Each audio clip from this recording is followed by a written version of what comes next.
हम सभी जानते हैं कि व्यक्ति का मन बहुत चंचल होता है। यही कारण है कि मन अशांत रहता है और कई तरह के सवालों का जन्म भी अशांत मन के कारण ही होता है। यदि आप जीवन में शांति चाहते हैं तो इसके लिए जरूरी है मन को शांत करना। लेकिन मन को शांत कैसे किया जाए? गौतम बुद्ध से जुड़ी इस कहानी के माध्यम से आप जान सकते हैं कि मन को शांत करने का क्या तरीका है। इसमें भगवान गौतम बुद्ध द्वारा मन को शांत करने के जवाब के बारे में बताया गया है। जानते हैं इस कहानी के बारे में जिससे आपका जीवन बदल जाएगा।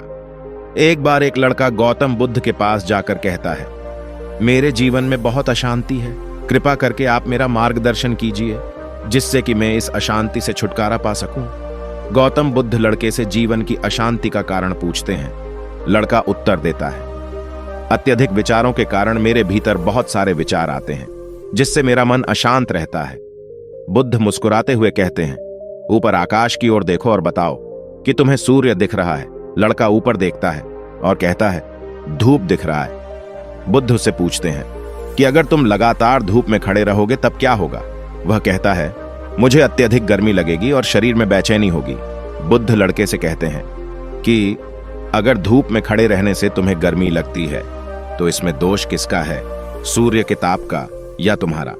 लड़का कुछ सोचने के बाद कहता है, इसका जवाब आप भी बताइए। बुद्ध कहते हैं, सूर्य का काम है ताप देना और ताप का काम है गर्मी लगना। ऐसे में तो दोष तुम्हारा ही है कि तुम धूप में जाकर खड़े हुए जिससे कि तुम्हें गर्मी लगी। तुम्हें अगर शीतलता चाहिए तो तुम्हें छांव में रहना होगा। ठीक इसी तरह चंचल मन का भी स्वभाव होता है, विचारों और भावनाओं को जागृत करना। विचार क्षण भर के लिए होते हैं, लेकिन विचार से पैदा हुई भावनाएं देर तक टिकी रहती हैं। लेकिन यह तुम्हें निर्णय लेना है कि तुम्हें विचार और भावनाओं के साथ चलना है या अलग दिशा बनानी है। बुद्ध कहते हैं, मन को शांत करने के लिए तन के जवाब पर काम करना सबसे आसान तरीका है। शरीर के स्तर पर हमारी कर्मेंद्रियां और ज्ञानेंद्रियां हैं। कर्मेंद्रियां कर्म और ज्ञानेंद्रियां ज्ञान से जुड़ी होती हैं। इससे हम अपनी संवेदनशीलता को बढ़ा सकते हैं, यानी हम जो भी काम करें उसे आनंद के साथ करें। मन के जवाब से हटकर तन के जवाब पर जाने से ही तुम्हारा चित्त शांत होगा। ऐसा करने से तुम मन के सहायक से हटकर शरीर के जवाब पर आ जाओगे, ठीक उसी तरह जैसे तुम धूप से हटकर छांव में आ सकते थे। मन के आयाम से हटने पर तुम्हारी जागरूकता तन पर आ जाएगी। जब तुम तन के आयाम पर काम करोगे तब तुम्हारा चित्त शांत होगा। इसलिए हर काम को तन के आयाम पर करने से मन स्वतः शांत हो जाता है। अपने मन के विचार और भावना को नहीं बल्कि सुर को सुनो, लड़का बुद्ध से कहता है। लड़का बुद्ध से कहता है, अपने भीतर के सुर को कैसे सुने? बुद्ध कहते हैं, किसी शांत स्थान पर रहकर जहां शांति हो, तब अपनी आंखें बंद करो और मन के भीतर चल रहे शोर से हटकर भीतर के सुर को सुनने की कोशिश करो। सुर निरंतर चलता रहता है, लेकिन बाहर के शोर के कारण तुम अपने मन के भीतर चल रहे सुर को नहीं सुन पाते हो। जब तुम अपने दोनों कानों को अपने हाथों से बंद कर दोगे तभी मन के सुर को सुन पाओगे। इस तरह तुम मन की अशांति से दूर हो जाओगे और तुम्हारा मन शांत हो जाएगा। भगवान बुद्ध ने कहा है कि जिसने अपने मन को वश में कर लिया है उसकी जीत को देवता भी हार में नहीं बदल सकते हैं।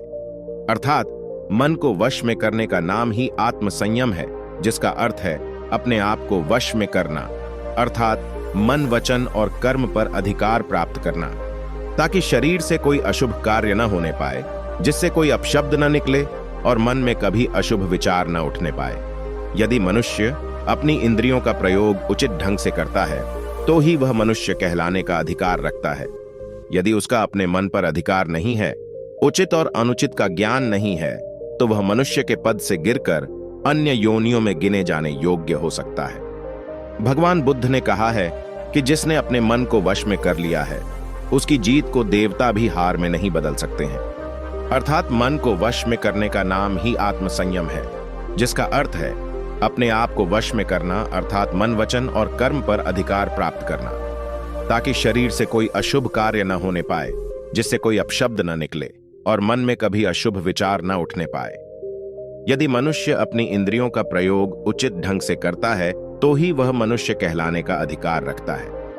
यदि उसका अपने मन पर अधिकार नहीं है, उचित और अनुचित का ज्ञान नहीं है, तो वह मनुष्य के पद से गिरकर अन्य योनियों में गिने जाने योग्य हो सकता है। एक कथन है कि हम जैसा सोचते हैं वैसा ही बन जाते हैं। वास्तव में यह विचार नहीं अपितु विचारों का संसार है। हमारी सोच और विचारों का प्रभाव हमारे मन पर गहरा असर छोड़ता है। मनुष्य के मन में विचार ही बार बार उभर कर आते हैं, जो मनुष्य को दिशा देने का काम करते हैं। विचार ही मस्तिष्क को गति प्रदान करते हैं और गलत विचार क्रोध की ओर जाने को विवश करते हैं। यह हमारी भूल है कि हम सोचते हैं कि वचनों की कोई शक्ति नहीं है। संसार में जो भी हुआ, जो भी हो रहा है और जो भी होगा, सब हमारे कर्म के प्रभाव से हुआ है, और जो हो सकता है और आगे जो होगा वह कर्म की शक्ति से होता है, वह विचारों की शक्ति होती है। यदि हमारे अंदर आत्मसंयम नहीं है तो आत्मिकता का धन हमारे हाथ नहीं आ सकता है। हम इंद्रियों के जाल में फंसकर पहले तो निर्मल होंगे, फिर अपमानित होते हुए पहले अपना अनिष्ट करेंगे और फिर किसी और का करेंगे।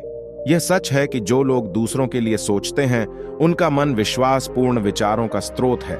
इसलिए यदि बुराई से बचना हो तो अपनी दिशा को भलाई की और मोड़ा देना चाहिए। वास्तव में यदि आप जीतना ही चाहते हैं तो सबसे पहले आत्मसंयम की आदत डाल लें, क्योंकि संयम का अर्थ ही है अपनी बिखरी हुई शक्तियों को निश्चित दिशा देना। मान लीजिए जिस कार्य को नहीं करना है और जब उसे ही करने के लिए मन आकर्षित करता है तो आप उसे प्रयास पूर्वक रोकने के लिए मन बना लें। उसे ही आत्मसंयम कहते हैं। संयम का अर्थ है जब आकृति आकर्षणों की ओर जाने के लिए हमारा मन सहज रूप से रुक जाए। गांधी जी ने कहा था कि अनुशासन और बलिदान के बिना मुक्ति की आशा नहीं की जा सकती है, लेकिन यह बात भी सच है कि लोग अक्सर गुस्से में विवेक शून्य होकर तुरंत अपने आत्मसंयम को गुस्से में खो देते हैं। यह सच है कि समय बीतने के साथ लोगों के आत्मसंयम में भारी कमी आई है। इसके गंभीर परिणाम सामने भी आए हैं। इसलिए आत्मसंयम की उपयोगिता को किसी भी हाल में कम नहीं आंका जा सकता। लेकिन यह भी सच है कि शुरुआत में आत्मसंयम का मार्ग थोड़ा कठिन लगता है। अर्थात मन को वश में करने का नाम ही आत्मसंयम है। मनुष्य को मिली हुई शक्तियों को निश्चित दिशा देना संयम कहलाता है।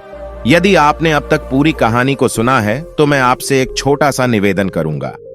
कृपया इस चैनल को सब्सक्राइब करें ताकि मैं आपके लिए और भी ज्ञान से भरपूर कहानी लेकर आ सकूं। मिलते हैं आगे नई कहानी के साथ नई वीडियो में। धन्यवाद।